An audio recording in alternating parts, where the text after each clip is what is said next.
What's up, everyone? In this video, I want to talk about a story I picked up in this incredible book, Mastery by Robert Greene. Let me show you the book. It's actually pretty well known, so that's how I found out about it. And perhaps this story will really help you discover certain things about your own life in terms of developing, finding your passion, because this story has multiple elements of all of that in it. There's not knowing what you want to do, confusion, following what you're interested in, but even though it doesn't pay, and so forth and so on. Now, of course, there are some drawbacks to this, which is that it suffers from survivorship bias, as do many of the stories in this book, which pretty much means that, it's highlighting the people who did do this and somehow stumbled across a way where it all worked out. What about the graveyard of people who did the same thing and failed? Nonetheless, incredible story, and I think you will learn something about this. And this is specifically geared towards people who are in that phase of apprenticeship, maybe a bit of confusion, maybe a bit of youth, and simply trying to find their way in life, and more importantly, people who are in that 10,000 hours phase where they are still developing their craft. So without further ado, let's get started. This is about Charles Darwin. He's the guy who came up with natural selection and evolution, or at least the first inklings of it. And this story might be a little bit different from what you heard in the school. So Charles was born under a very successful father. This guy was a very famous doctor. And of course, he had a lot of pressure because of that. And, this story was 200 years ago, and yet some of the same themes still play out. I see it across all different cultures, white, black, and of course, Asians. So he had tons of pressure, but he failed school. He did really poorly, and he was only interested in outdoor activities like hunting or seeing nature. Now, one day, Charles' father told him something that he would never forget. And he said, "You will be a disgrace for yourself and your entire family." Sound familiar? Well, his father sent him to med school, but he couldn't stand the sight of even a drop of blood. Eventually, his father secured him a job as a future country parson for a church, but it required him to finish a degree at a well-established university, and from there he would, continue doing work until he was able to get this job. Now, he developed a keen interest in botany and nature and got a bachelor's of arts from that school. And right after he graduated, he got a proposal to work as an unpaid naturalist for a little ship called the HMS Beagle that basically what would require him to spend the next several years traveling the world and collecting specimen data from all different samples of life and nature and insects, and also to find proof of Noah's flood and the Garden of Eden. So his father was very forceful and persuasive and absolutely did not want him to do this. Not even a chance, because he had this predetermined path for his child, and this would derail it completely because it would require him to be gone for several years, and it would require several years for him to become a country parson for this well-established church.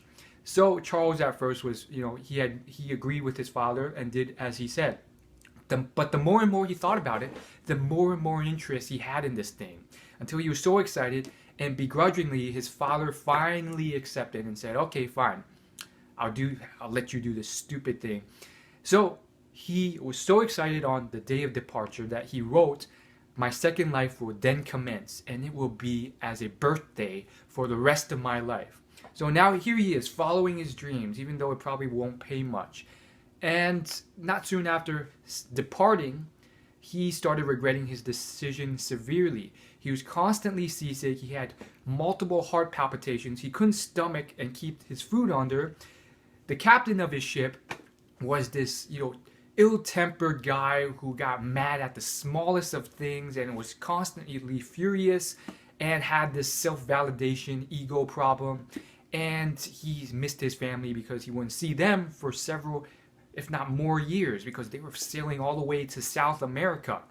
Eventually, he adopted Stoicism, which is basically what he saw from the other sailors. The other sailors never complained about anything, even though the food sucked, the weather was terrible. He eventually developed a bit of calm in his life.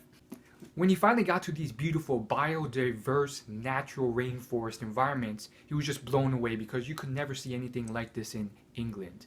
And from there, it was just incredible because he began to do what he loved again. He saw stuff that was incredible. And that's when he started discovering very insightful, interesting things. The first big thing was this constant flux of survival that was taking place even on these exceptionally biodiverse forests that were teeming with all sorts of life. He literally saw all these insects, these huge ants, just raking apart anything in his path, eating everything in its path. It was ridiculous. He also saw these huge fossils of these strange creatures that were huge. They had armor and horns the size of, a giant armadillo, and massive teeth the size of a horse. And it was clear that these didn't exist anymore, and it made him realize that maybe species went extinct. He discovered these strange fossils of seashells and all these different organisms that were 12,000 feet above sea level on this mountain. And it made him hypothesize that maybe these came from the ocean at one point, but it was volcanoes that slowly pushed this stuff up.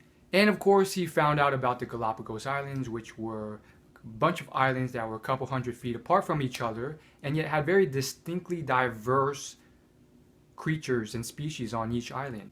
And yet each island had distinctly diverse yet similar species. He hypothesized that the species landed there through water and air travel to find a more advantageous and less competitive environment to be in, and over time slowly develop physiology better suited to survival on that specific new environment. When Charles finally returned, his father noticed a different sense of presence from this guy. He had a keen sense of purpose and had come of age. I really like this book because it really illustrates quite a few limiting beliefs that might hold few people back in life. Have you ever met someone who's just constantly complaining about life or saying that, if I only had this, I would succeed? Now, maybe there's an inkling of truth to that. Yes, you sometimes do need resources you don't have, or you're the wrong gender or ethnicity, but times are changing and, people are getting more and more opportunities. So how much of that is actually true nowadays, and how much of that is just you holding yourself back? And in this book, they illustrate two great success stories, Albert Einstein and Ben Franklin, of which both of them, they did not have all these resources, and they really had to hustle to figure things out. For example, Ben Franklin, against the wishes of his father, he decided to become an apprentice for a publishing company. And his father was really against it because it would take, a decade to do this, and it wasn't that well of a established job or anything like that. And he did it anyways because of his keen interest in writing. And he did everything he could to get as close as he could to the newspaper department of the publishing company he worked for, because it would help develop his skills in writing, which he was very interested in. And it was not easy, but he did everything he could just to get closer to that place, just to learn and grab a bit more. And the same thing with Einstein in a way. He didn't do well in school, and he passed up on quite a few fairly well-paid, decent jobs to work at a lower-paying job at a patent office. And it was because of his keen interest in science and inventions, which the patent office would really help supply his imagination with. And it was there at that office that he came up with his theory of relativity. Anyhow, very interesting stuff. I think this is a very interesting book, especially for anyone who's just starting out in the world. Check it out. It's called Mastery by Robert Greene. And at first I was a bit skeptical about it because, heck, this guy, I don't think he has much credibility outside of his book. And I was severely surprised because it really does seem like he did his research and pulled out verifiable history of very successful people and compiled it and curated it in a very great book. So I really want you to check it out, and I think it's awesome. I'll leave a link in the description if you want to buy it on Amazon, and I'll see you in the next video. Thanks for watching.